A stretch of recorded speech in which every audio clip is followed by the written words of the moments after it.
নমস্কার, আমি জগত্রী। কেমন আছেন সবাই? আশা করি সবাই খুব ভালো আছেন, আর আমিও খুব ভালো আছি। এটা আমার নতুন প্রথম ব্লগ আপনাদের সাথে শেয়ার করলাম। নিশ্চয়ই আপনারা আমার সাথে থাকবেন, পাশে থাকবেন।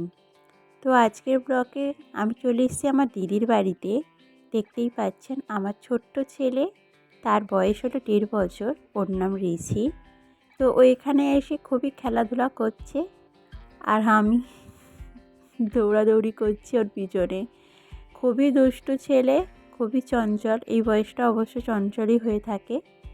তো মাসির বাড়ি এসে দাদাদের সাথে খেলছে আর আনন্দ করছে।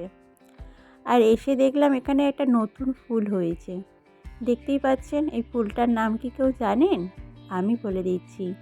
এই ফুলটার নাম হলো রাস ফুল। এই যে কদিন আগে রাস পূর্ণিমা গেল, এই রাস পূর্ণিমায় এই ফুলটা ফোটে। আবার কদিন পর থেকে আর ফুটবে না, এই কটা দিন ফুটবে। তো এই ফুলটা আমি প্রথমেই দেখলাম। আর দিদি এখানে কিছু গাছ বসিয়ে রেখেছে।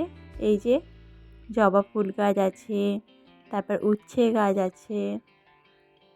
আর আমার ছেলে এখানে এত বদমাশি করছে, আমি ওদের বিছনার ওপর তুলে দিয়েছি। তুলে দিয়ে অনেক রকমের খেলা দিয়েছিলাম, সব একটা একটা করে ছুঁড়ে ছুঁড়ে নিচে ফেলে দিয়েছে। আর আমার দিদি এখানে রান্না করে নিচ্ছে।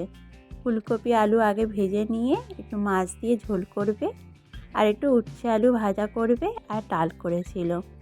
আমি বলেছি বেশি কিছু করতে হবে না।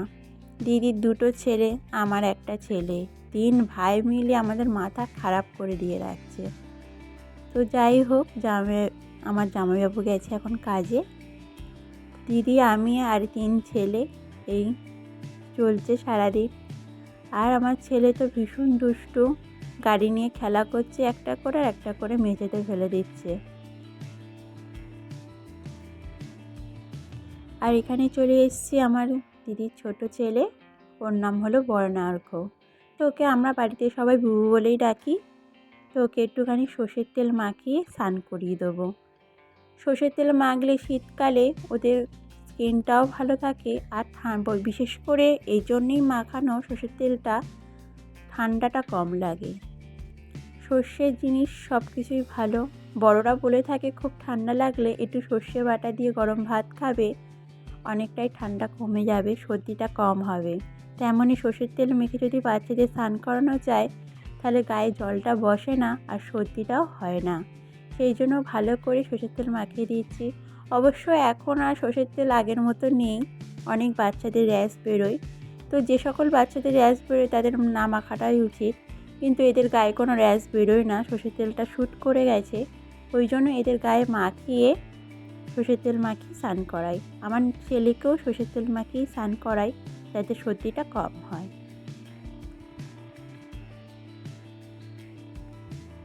তো বন্ধুরা, আমার ভিডিওটা যদি তোমাদের ভালো লেগে থাকে, একটা লাইক করো, আর কমেন্ট করে জানিও আমার প্রথম ব্লগ তোমাদের কেমন লাগলো।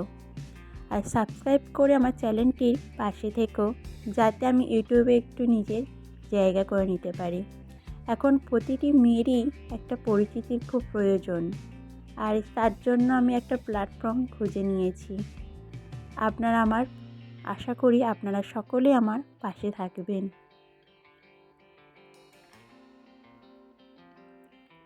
তো মেয়েদের বিয়ের পর তো সেরকম কোথাও যাওয়া হয় না, শ্বশুর বাড়ি আর বাপের বাড়ি। তো আমার বাপের বাড়ির কাছেই আমার দিদির বাড়ি। আমি এসেছিলাম বাপের বাড়িতে, আজকের দিদির বাড়িতে এসেছি। দিদির বাড়িতে এসে এই দিদি তো রান্না করছে, কোনো কাজ তো দিদির হাতে করে দিইনি। তো এই স্নান টান করানো, এইসব কাজটাই আমি করছি, ছেলেদের একটু তেল মাখিয়ে স্নান করানো। এই বুবু খুবই জল মাখতে ভালোবাসে। এই যে এত ঠান্ডা পড়েছে, ওকে কিন্তু আমি গরম জলে স্নান করাচ্ছি না, ঠান্ডা জলেই স্নান করাচ্ছি। এই টাইম কলে যে জলটা এসছে, সবে সবে জল এলে এই টাইম কলে জলটা বেশ গরম থাকে। তো সেই টাইম কলের জলে ওকে স্নান করিয়ে দিচ্ছি। আর এত জল মাখতে ভালোবাসে, বলছে না যে আমার ঠান্ডা লাগছে, উল্টে কতক্ষণে জল মাখবে। ওর মা যদি এখানে থাকতো, ও তো নিজে নিজেই স্নান করতো, ওর মাকে করাতে দিত না। আর আমি তো মাসি, আমি যেহেতু সবসময় আমাকে দেখে না, আমাকে একটু ভয় পায়, ওই জন্য আমার কাছে স্নান করে নিচ্ছে। আর এই যে স্নান টান করানো হয়ে গেছে, এবার একটু গাটা মুছিয়ে দিচ্ছি। আমার কথা একটু বেশি শোনে, আমাকে দেখে একটু ভয় পায়, যেহেতু আমাকে সবসময় তো দেখে না। আর এমনিতে আমাকে বাচ্চারা দেখলে একটু ভয়ই পায়। যাই হোক, আমার নিজের ছেলে কী করবে জানি না। নিজের ছেলে হয়তো ভয় পাবে না, ও আবার হয়তো ওর মাসি দিদাকে দেখে ভয় পাবে। এটাই হয়, নিজের ক্ষেত্রে এটা উল্টোই হয়। যেমন ওর মাকে দেখে ভয় পায় না, আমাকে দেখে ভয় পায়।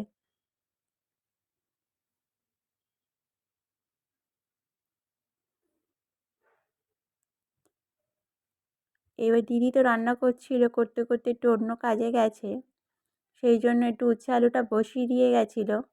আমাকে বললো, বোন একটুখানি উচ্ছে আলুটা নেড়ে দিয়ে আয়, যদি তলায় যদি ধরে টরে যায়।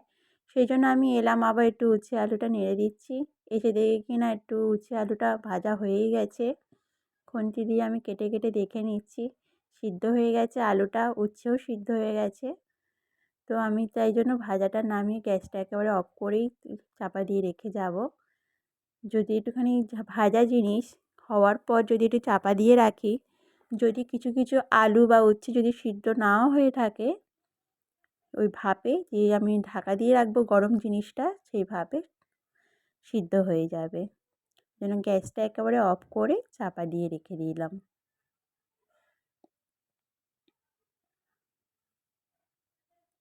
তারপর দিদি বলল, কতক্ষণ আর জামা পরে থাকবি, এ নিয়ে একটা নাইটি দিচ্ছি পরে নে। তাই দিদির একটা নাইটি পরে নিলাম, চেঞ্জ করে নিলাম জামাটা। আর এই তো দিদির বড় ছেলে, এর নাম তোজো, ওকেও ভাত খেতে দিয়ে দিলাম। আর এখানে বুবুকে আমি খাইয়ে দেবো, মানে দিদির ছোট ছেলে বুবুকে আমি একটু মাছের ঝোল, মানে ফুলকপি আলু দিয়ে যে মাছের ঝোল করেছিল দিদি, সেই মাছের ঝোল দিয়ে বুবুকে একটু ভাত খাইয়ে দিচ্ছি। কেন, ওর বয়স হলো 6 বছর হবে, তো এখনও নিজে হাতে তুলে খায় না। নিজের হাতে তুলে খেতে বললে কী করবেন বলুন তো, পেট ভরে খাবে না, আর অনেক টাইম লাগবে। সেই জন্য ওকে একটু খাইয়েই দিতে হয়। তো দিদি বললো, বোন আমি স্নান টানগুলো কমপ্লিট করে নিই, তুই খাইয়ে দিই। তাই আমি খাইয়ে দিলাম। আর আমার ছেলেরা যে কী হয়েছে, ওদের খাট থেকে পড়ে গেছে, একটু ব্যথা পেয়েছে বলে কেঁদে কেঁদে ঘুমিয়ে পড়েছিল। ওর খাওয়া হয়নি এখনও, দুই দাদার খাওয়া হয়ে গেছে, দুই দাদার খাওয়া কমপ্লিট। আর দিদিও খেয়ে নিয়েছে। যখন আমি ছেলেকে খাওয়াচ্ছিলাম, আমি বললাম তুই খেয়ে নে, আমি ছেলেকে খাইয়ে তারপর খাবো। তো আমার ভিডিওটা এখানেই শেষ করলাম। সবাই ভালো থাকবেন। রাধে রাধে।